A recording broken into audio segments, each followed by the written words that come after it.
ته تېرېدی شي او جديږي. ډاکټر صاحب که په نشه تر اوږدې کس د نښو په اړه راته معلومات راکړي چې موږ یې څنګه وپېژنو، څنګه ورباندې وپوهېږو چې دا سړی پوډر څکوي؟ غیر نورمال حرکتونه کې منځته راځي، لاسونه رپېږي یا لړزه پکې منځته راځي، د سترګو کیسې تنګېږي، واړه کېږي، د سترګو نه یې اوښکې راځي، داسې لرغېدونکی یا رپېدونکی اواز یا غږ د دوی لري، او دې نه علاوه د سترګو په شاوخوا کې یو څه ګوندې پیدا کېږي.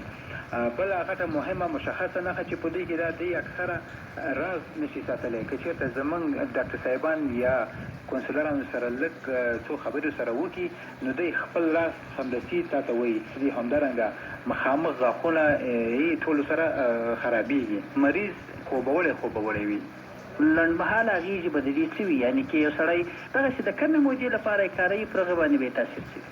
د لنډمهاله استعمال له کبله دې کې داسې ظاهرا پکې څه نه ښکاره کېږي، خو خپله دغه شخص د درد احساس کوي، دروغجنه خوشحالي احساس کوي او نور داسې بعضې کړه وړه یعنې د رواني تکلیفو ته پیدا کېږي. او اوږدمهاله کې د عضلاتو شاوخوالی پکې فوق العاده زیات وي، د سر فشار یې لوړ وي، همدارنګه د وینې په جریان کې لکه ناپاکه وینه یا پاکه وینه دې کې هم یو ګډوډي منځته راځي، ناپاکه وینه پکې زیاتېږي. دغه د استعمال په اړه راته ووایي چې په افغانستان کې معتادین دغه هیروین په څو طریقو باندې استعمالوي؟ یو د ورید یا د رګ د لارې استعمالېږي، بل د عضلې یا د غوښې لارې استعمالېږي، بل د سونولو لارې استعمالېږي یا پوزې لارې، او بل د سکولو لارې استعمالېږي، بل د سترګو په کنجونو کې مخول کېږي. دا د استعمال لارې دي. همدغه شانتې تاثیر هم په همدې پورې اړه لري. مثلا که چېرته د سونولو لارې دا استعمال شي، دغه د پوزې خپله یو قسم واړه ویښتان لري چې دا د مکروبونو د داخلېدو مخه نیسي، خو دا دې سره متضرر کېږي. دې نه علاوه دا د پوز نه نیولې تر سږو پورې چې کوم تنفسي لاره ده، دې کې مختلف امراض منځته راځي، لکه پورتنۍ د تنفسي سیستم ناروغۍ، لاندنۍ تنفسي سیستم ناروغۍ، همدغه شانتې هغه عادي ناروغۍ بیا په مزمنه بدلېږي، سینه بغل تکلیف منځته راځي. که چېرته وڅکول شي مستقیما سږو ته داخلېږي او د سږو په منځ کې چې کومې هوایي کڅوړې ته موږ ویو دا د دود یا دوګونه ډکېږي.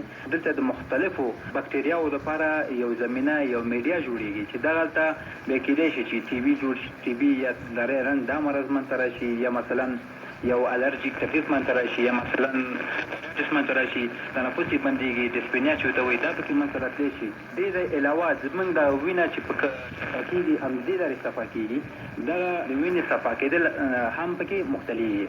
درېیمه لار چې موږ وویلې د ورید یا د رګ د لارې دا استعمالېږي یا پیشکاري کېږي.